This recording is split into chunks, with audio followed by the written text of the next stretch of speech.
Hey, welcome back, and in today's video, we're going to be talking about Lovely Peaches, Onision, Isaac Kappy, all that and more as the Rep reports. I also do want to say my voice is off. I have a sinus infection. You know how that goes. If you're new here, welcome to the Rep Reports, your alternative news source where we talk about things that are relevant to this channel.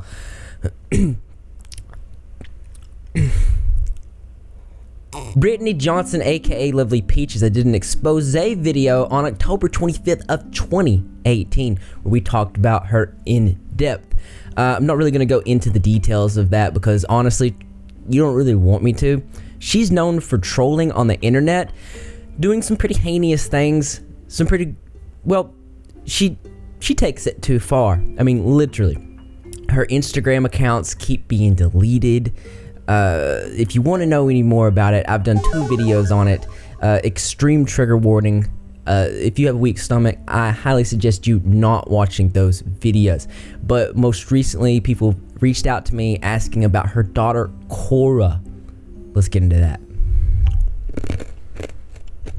She posted a series of pictures in her Instagram story alluding to the fact that her daughter might have been Killed. In this one saying, my dad's really sick and he loved Cora so much. My dad actually loved her more than I did, TBH. Then saying she was going to Walmart to buy some big trash bags. Another one saying that at least Cora left me a lot of money. Posting more pictures like this. Now I do want to point out that this is clearly a 2-month-old child, and this is relevant for a big reason. Now a lot of people reached out to me over the past few days when this story started circulating around, asking me if I knew any updates, if I could get an update for you, and I felt obligated to at least explain the situation a little bit for you. Some of the things that Lovely Peaches has done on the internet, there's really not words to describe or explain any reason behind it. She's a very sick individual and she does need help. I've said in my videos previous that the best thing that you can do if you see any of her accounts is report them right away. Nothing good is going to come from those accounts. In my original expose video, as you can see, Betty Johnson commented and said, Repzilla, my name is Betty Leach Johnson. I'm the stepmom of Brittany Johnson, aka Lovely Peaches. Her father and I have Cora. We have had Cora all along. Brittany is doing this for attention. She needs mental help. I need your help to spread the word. When the authorities found out that Cora was okay, they stopped looking for Brittany. And now we can't find her and we need your help. There is an arrest warrant out for her, but the authorities claim they can't find her. Please help us spread the word and be aware that Brittany needs help. Thank you.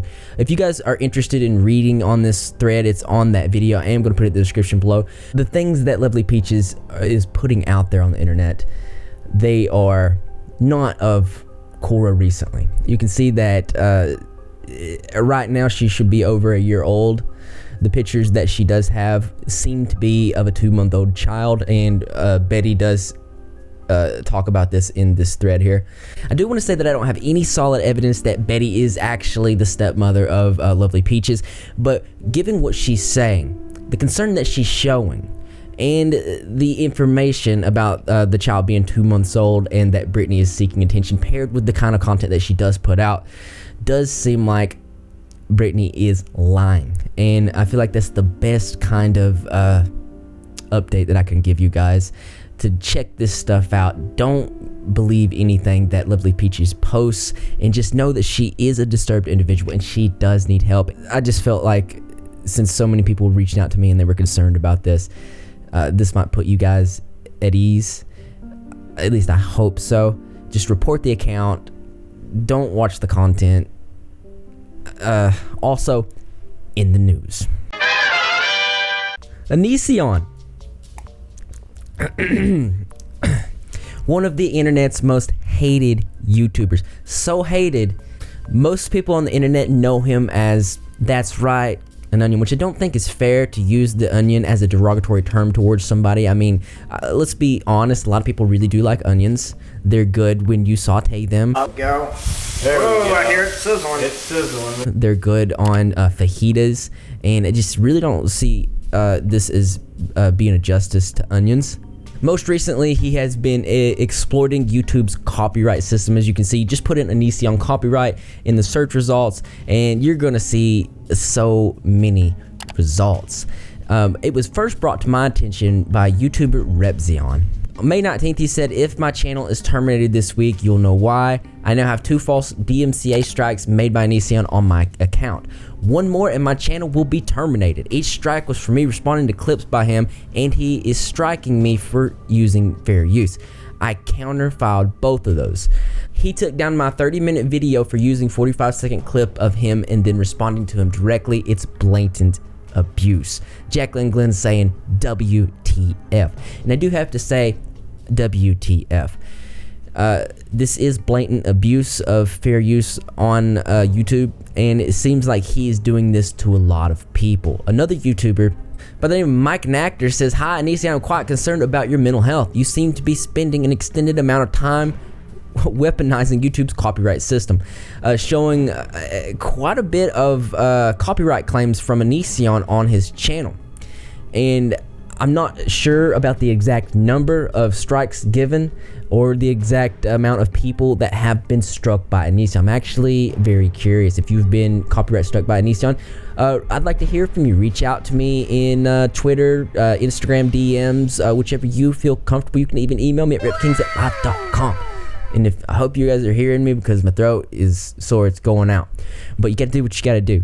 He's even copyright striking smaller YouTubers. Something pretty cool happened over this last month, I would say. You see, it was like a month ago, I got an email all of a sudden and it says, "Hey, someone has created a copyright claim against one of your videos." He's only got 23,000 subscribers, yet he's still got a copyright strike from Onision. I don't know the logistics. One of the reasons I want to reach out to everybody is I want to know the logistics of why this is happening. It's gotten so bad that change.org has 3 petitions, 2 of which are about Onision abusing the copyright system. My first experience with this, like I said, was seeing Repzion being targeted by Onision, which I didn't think was too far out of the way because they seem to have a back and forth that go years back. And I wondered myself if he was actually trying to terminate Repzion's channel. So I actually emailed Onision and asked him if he was deliberately trying to take down Repzion's channel, to which he replied and said no, that he really didn't keep up with it, that he was just trying to live his own life and he wanted people to leave him alone. You can take that how you want to, but I do think that given the evidence that multiple creators, again, don't know if you are one that has been affected by this, reach out to me. Multiple creators, no matter the size, have been copy struck by Onision for clearly various reasons. Leads me to believe, at least for Repzion, he was not deliberately only striking him out of malice. Of course, he could be striking everybody out of malice, but it does seem like since he doesn't have very much history with at least some of the smaller creators, this could not be the motive, if that made sense. Sorry, I'm sick. But either way you look at it, as far as fair use goes, it has become a big problem. That's why we do have these petitions. And if this is allowed to just go on without any consequences, then that means that anybody can use and weaponize YouTube's copyright system for their own benefit. And then we're going to have creators striking videos they just don't like for no reason. And that would not be a good environment. Lastly, on the Onision topic, he caused ripples today when he tweeted a picture of what seemed like a recovering Eugenia Cooney. Now, I'm not going to show this picture or what he tweeted, but it did make a lot of people angry. And I seen the picture, and I do have to say that she is looking much better, and prayers go out to her. But it is for her to decide when she comes back to the platform, when she wants to share her recovery status, because I'm pretty sure she's doing all this for her mental health. She's doing this for her overall health, and I don't think anybody wants to jeopardize that. I was actually emailed this specific picture of Eugenia about a few days ago. I know that it was not from any of her platforms, and I knew that people were happy that she was recovering.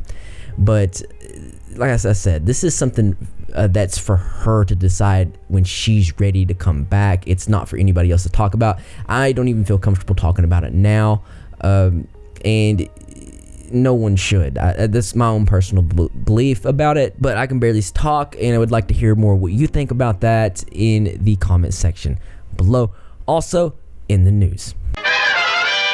The next story we're going to be talking about Isaac Kappy. Now, before we get started, I do want to say, if anybody out there is feeling like life is just really difficult and it's got you down, and you just feel like you're in just a really overall dark place, I'm going to put some links into the description, both for the United States and the other country. What is it? It's Europe. So if you need help, then it's going to be there. And let me tell you something, I know how it feels. It's going to get better. It always gets better. Rest in peace to Isaac Kappy. This part of the video is meant for no disrespect. We're going to be talking about these strange circumstances surrounding his passing. The haunting last words of Isaac Kappy. He said, "Now I am one of them." Now, if you don't know Isaac Kappy, he was an actor who appeared in several Hollywood productions such as Thor, Terminator Salvation, and the series Breaking Bad. However, in the past years, he was mostly known for accusing several Hollywood personalities of and that right there. Some of the names throughout his videos and social media posts are of Tom Hanks, Steven Spielberg, James Gunn, Kathy Griffith, and Seth Green. July 22nd of 2018, he tweeted, "People are talking a lot about hashtag pedophile jokes. The craziest pedo joke I ever heard was when Seth turned to me and said, 'This is where we keep the children,' as he was pulling back a secret bookshelf that revealed a hidden room in his Malibu house." Another strange tweet saying, "Do you want to live in a world of peace, prosperity, and abundance? A world where the human spirit tackles the challenges of the cosmos? Or do you want to live in a world where violent pedophiles use us, abuse us, rape, and kill our children?" The tweets began to get darker and darker as time went on. Soon after these accusations, Kappy made news for allegedly choking his friend Paris Jackson at a party and for threatening Seth Green on several occasions. These actions led him to be investigated by the LAPD and to be labeled as a nutjob by mass media sources. However, on May 14th, Kappy was fated with an unfortunate end, plunging himself off a bridge onto the Interstate 40 highway in Arizona. According to police sources, Kappy forced himself. People did try to stop him, but he pushed past them regardless. He was struck by a passing vehicle.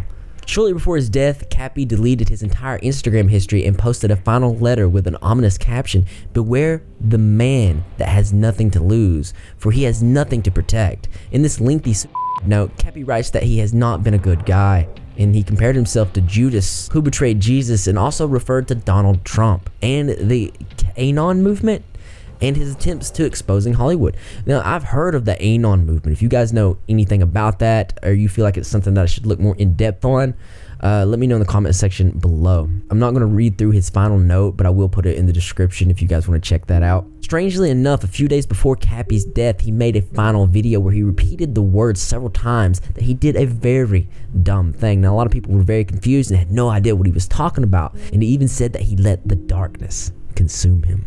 He said a lot of bizarre things in that video, like, "I have done a disservice to God. I have done a disservice to America." Another one saying, "I exposed a lot of bad guys and now I'm exposing myself." It looks to me like he had done something that he felt was unforgivable to him. There are some theories. Some claim that the people who were physically restraining Kappy before jumping were actually pushing him off the bridge. The fact that Kappy clearly stated that he was not in his final video only exasperated these theories. Another theory is that Kappy was a victim of gang stalking, which could explain the quote from his final video about "things playing in my head that came from the outside." Other theories claim that he was being blackmailed by the elite. One of the strangest things I ran into about this was that some people believe that Tom Hanks actually predicted Kappy's end. In this very bizarre Instagram post, just read the caption. If you get a chance to go through some of these comments, some of them are really kind of creepy as well. The article goes on to say that for years now, Tom Hanks has been creeping people out with bizarre pictures of random single gloves, shoes, and boots found around on the ground, combined with strange captions. Many of the comments of these pictures state that these pictures actually represent people who were killed or abducted by a cult elite. Now, this seems like there's a lot to this, and if you guys want me to go in depth on this situation, and this video gets, I don't know, 1,000 likes, 1,000,000 likes, and I get better, then I'll probably go fully deeply into this topic, but only if you want me to. Because as interesting as this video is, there's always something that's more interesting to me. That's right, you guessed it. I don't know what you think. So just go ahead and leave your creative and interesting responses in the comment box below. Thumbs up for those likes. As always, brothers and sisters, I will see you in the next video. I do want to say, that in a positive note, my grandfather is getting better. He's been very sick. He has to get cancer removed off of him. The other day, I think it was this morning. Yeah, it was this morning. He drove me around in his truck, and he was just feeling really good, and I was so excited. I mean, it really like turned my whole day around to see him excited and happy, and just in a overall better. That's right, Greg. In an overall better, Greg. We're also going to be working on Greg's channel. If you didn't know, I do have Greg's channel. It's on my main channel. It's right there. Yeah, it is. And also, with Greg's help, we are raising money for charity. It's this in the Repzilla merch store, and 100% of the proceeds are going to a CP, that, and we've raised hundreds of dollars already for that, and it's protection cruelty against animals, and I'm really excited about that. We're going to do more stuff like this as time goes on. Because it's just another way that you know you're repping if you're not repping Greg. And how you do that, all you gotta do is subscribe, notifications turn on, be in the comment section every single video, because I'm gonna be there. Greg the cat's gonna be there, and the rest of the Red Squad community as well. And I expect to see you there too, because this channel loves you. Greg, are you hungry?